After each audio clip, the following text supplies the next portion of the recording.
a falar sobre esse assunto, que é o surgimento de uma área do direito, o direito do homem. Não é nem um surgimento, mas é uma tendência desse direito. E quem vai falar com a gente é uma mulher, que é a advogada Fernanda Abreu. Fernanda atua na área de criminologia, no direito penal, de uma forma ampla, né, Fernanda? Mas também agora tem se dedicado na defesa de homens que são acusados de crimes contra mulheres.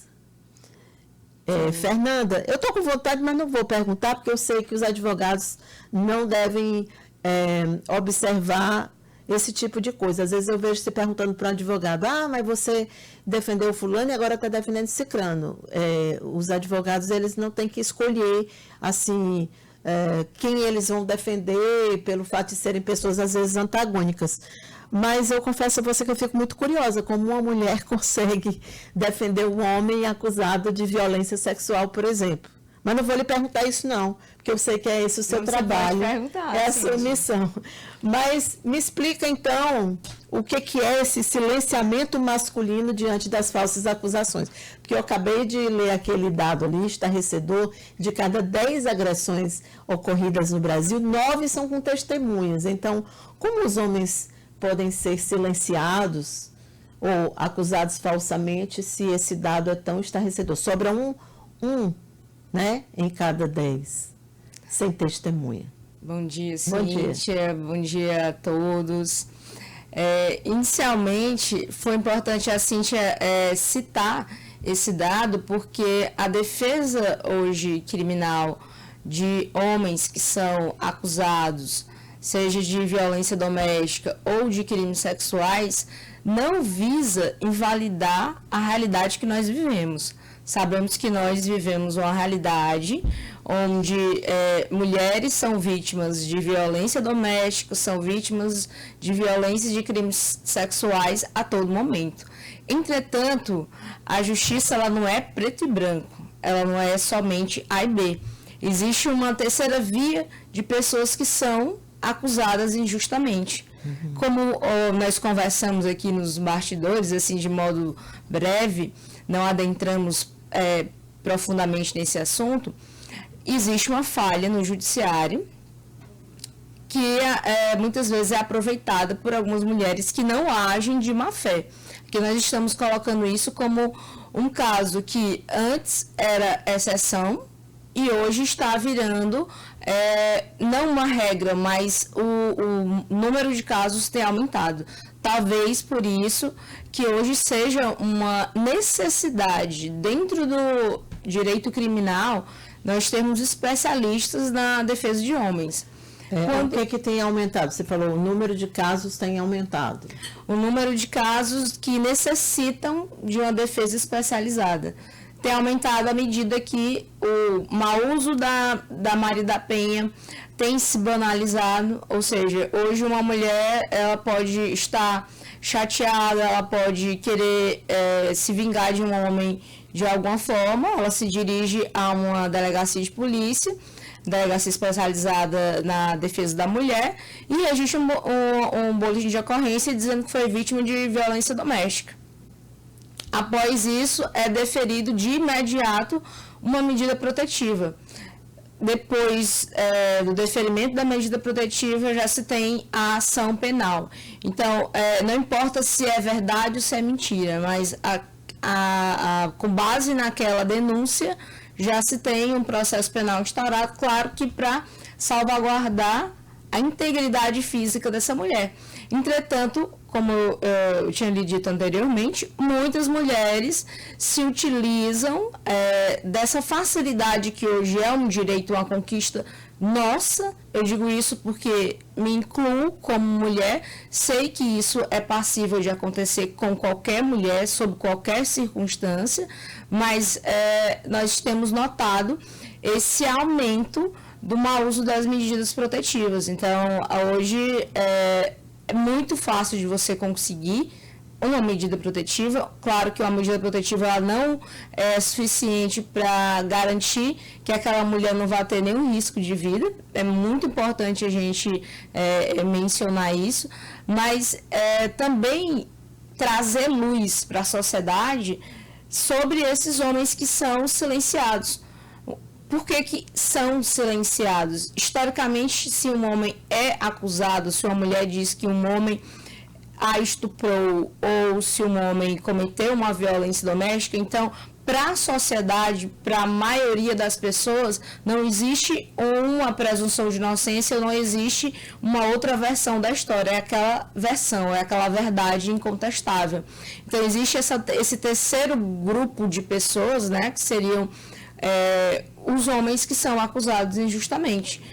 Mas, para isso, não já existe legislação vigente. Se você é caluniado, isso vale para qualquer pessoa. Você tem a justiça, você vai na justiça, inclusive quem comete a calúnia que tem que provar, né? Que diz alguma coisa sobre você, que tem que provar que você fez isso, você consegue na justiça. Já tem isso. Tipo assim, não é meio exagerado falar em silenciamento masculino? Ao contrário, Cíntia, hoje nós temos a falência da presunção de inocência. É como eu estou aqui fomentando esse debate, no sentido de que o homem ele já está condenado antes mesmo de se começar o processo de persecução penal. Hoje é o que nós vivenciamos. Talvez você, como jornalista, a maioria das pessoas que são leigas... Não, eu tô olhando os dados, né? Porque o jornalismo trabalha com dados, claro, com ciência, né? Então, 21.400.000 brasileiras foram agredidas e 92% delas foram agredidas diante de testemunhas. Então, sobra 1%, que seriam, em tese... Até o momento. Porque não tinha testemunha. Eu estou colocando, inclusive, nem deveria. Porque isso não quer dizer. Se não tinha testemunha, não quer dizer. Quantos feminicídios são cometidos? Exatamente, na clandestinidade. Né? Por exemplo, a Vitória, adolescente lá de São Paulo, ela foi morta e não tinha testemunha. Mas isso não quer dizer que ela não tenha ocupado, que não tenha sido o homem envolvido. Mas eu estou fazendo essa graça de colocar 8% das agressões sem testemunha. Assim, você não acha um pouco demais falar em silenciamento masculino? Cíntia, nós ainda não temos estudos, nós ainda não temos dados concretos sobre o que está acontecendo hoje com alguns homens que são vítimas de injustiças. Aqui vale lembrar que esses homens que são injustiçados também têm famílias, também têm filhos, também têm uma vida que é prejudicada, que é maculada. Até que se finde a persecução penal, o processo penal e que ele comprove que ele é inocente, sua reputação já está maculada, problemas psicológicos são acarretados em decorrência dessa falsa acusação, desse mau uso da medida protetiva. Então, nós estamos falando de uma situação que passou a ser vista, que passou a ser notada por algumas pessoas e que passou a ser uma necessidade dentro do direito criminal. Essa especialização em defesa dos homens. Aí você me pergunta, o advogado criminalista ele não pode selecionar clientes. Sim, eu seleciono.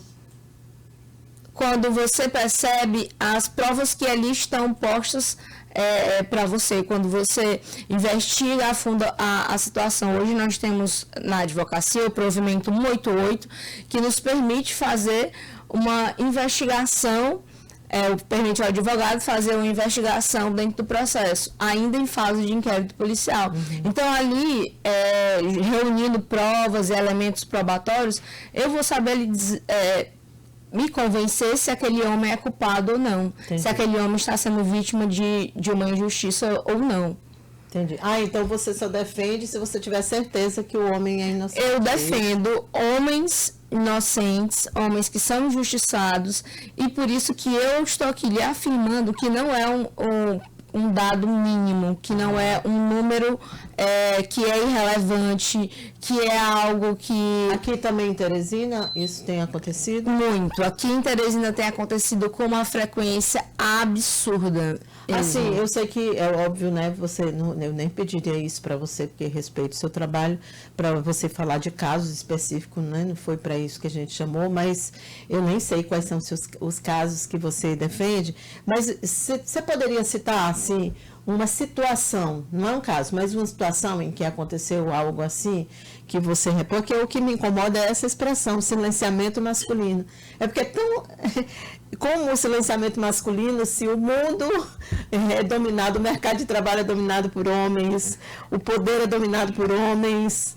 Então, você imagina, eu vou falar de casos sem citar nomes, porque a maioria desses casos, sim, são segredo de justiça, não, então claro. Eu não poderia revelar nomes, não poderia... Nem é nosso interesse aqui, mas é para eu entender. Sim, eu vou explicar com exemplos. Vamos falar hipoteticamente, mas esse caso é real. Tá. Um homem, professor universitário, estudante de doutorado, foi acusado por uma outra colega, estudante de mestrado, de ter praticado contra ela importunação sexual. Ocorre que dentro dos quadros da Universidade Federal do Piauí, havia uma oportunidade de ter um doutorado, desde que a mulher fosse vítima de violência, dentro de violência sexual. Isso aconteceu depois do caso da Janaína. E não é divulgado justamente para aquela mulher não ficar com estigma, né? não estimular e não ficar com estigma de que, nossa, você conseguiu somente porque você foi vítima de algum tipo de violência. Então, nós temos essa situação que, ao final, está sendo comprovado judicialmente que aquilo não passou de uma tentativa de ela tentar conseguir um doutorado por uma via mais fácil. Uhum. Ou seja, ela não precisou fazer prova, ela não precisou passar por todos aqueles testes que se precisam, entrevistas, exames, para poder conseguir um doutorado. Ela disse que foi vítima de violência sexual, no caso, especificamente, importunação sexual, e ganhou uma bolsa de doutorado. Ela usou isso para tirar o colega, é isso? Sim, não, ela usou isso para adquirir uma bolsa de estudo. Ele não estava concorrendo não também. Não, ele já era estudante de doutorado, já era professor há mais de 28 anos e já era estudante de doutorado. Ele ajudou, no caso, essa mulher, durante toda o mestrado. Orientador, né? Não, ele não nem foi orientador, ele apenas ajudou. Ela veio pedir ajudar ele por várias vezes, eram laboratórios dentro da Universidade Federal distintos. Isso foi após o caso Janaína. Okay. Mas, inicialmente, para aquele seio social, não foi dado àquele homem que nunca teve sequer algo que desabonasse sua conduta, a presunção de inocência para aquele colegiado, para aquelas pessoas, antes mesmo de se concluir o inquérito policial, eu nem digo a ação penal, ele já foi considerado culpado e ela já conseguiu a bolsa de doutorado. É um exemplo. É uma falha, eu reputo assim, uma falha da universidade, né? Ele deu um exemplo. Como quando a universidade conduziu esse caso. Lhe digo outro exemplo administrativo que ocorreu recentemente em sede de sindicância. Uma mãe que não tinha mais a medida protetiva vigente, como eu lhe disse, no início, uma mulher hoje, ela pode se dirigir a uma delegacia de polícia e pode conseguir de imediato a medida protetiva. Por quê? Porque o objetivo da medida protetiva é salvaguardar a integridade da mulher, é impedir que aquela mulher venha a ser acometida de uma violência ainda pior, que é o feminicídio, né? Que o feminicídio é o último estágio do ciclo de violência.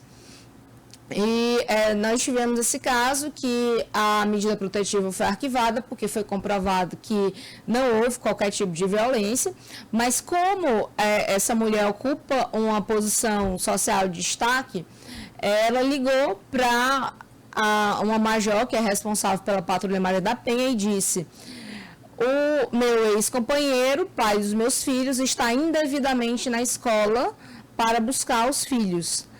E ele está descumprindo a medida protetiva que impede ele de ter proximidade, né, dela e das crianças. Só que sequer existia essa medida protetiva, e ele tinha uma decisão da primeira vara da infância e da juventude que permitia que ele fosse ter acesso às crianças, que era buscar na sexta-feira e ficar fim de semana. E com isso, a Patrulha Maria da Penha chegou na escola, chegaram viaturas, ele foi exposto diante dos pais, foi exposto diante dos próprios filhos que acharam que ele ia ser preso, e foi dito um ultimato para ele: ou você vai embora, se retira, você vai ser preso. Entendi. Não se buscou compreender se ele tinha de fato direito de estar ali, se ele tinha direito de buscar os filhos, se sequer tinha uma medida protetiva vigente. Aqui eu estou falando para você de casos reais e casos que eu posso falar, porque foram casos que já foram investigados. Bom, muito bem.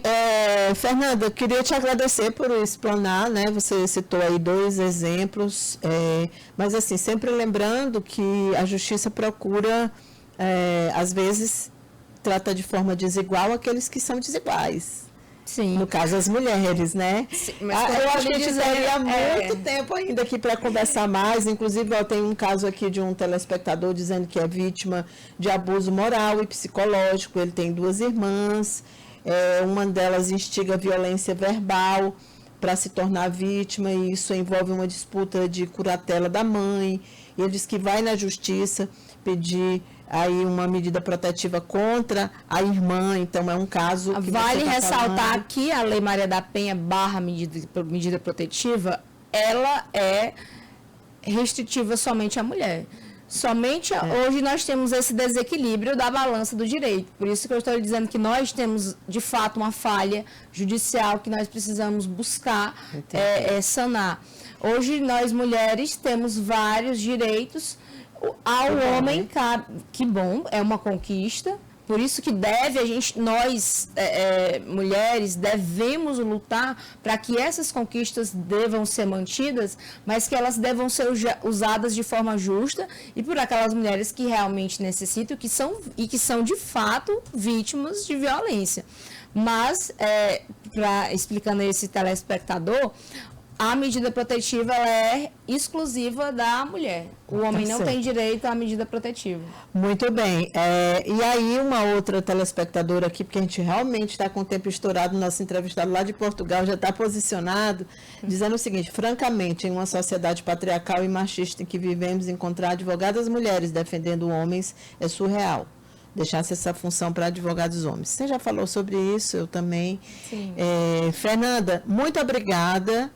Eu que agradeço o espaço e a oportunidade de fomentar um tema que não é discutido, talvez por isso não seja compreendido. Mas o que eu acredito, Cíntia, é que nós estamos caminhando para tentar equilibrar essa balança do direito. Tentar resgatar esse princípio da presunção de inocência e, sobretudo, poder dar a alguns homens que são injustiçados o mínimo de justiça, porque homens também são vítimas, homens também passam por violência psicológica. Nós não estamos falando de homens, Fernanda, culpados, né? Não, então, claro. Não, claro, eu entendo. Mas eu quero te agradecer a oportunidade de falar. Você. Volte mais vezes, esse assunto rende bastante. É um tema polêmico, mas tema polêmico, essa profissão ela não comporta covardia. Então, nós estamos aqui para enfrentar, mesmo que seja polêmico. Muito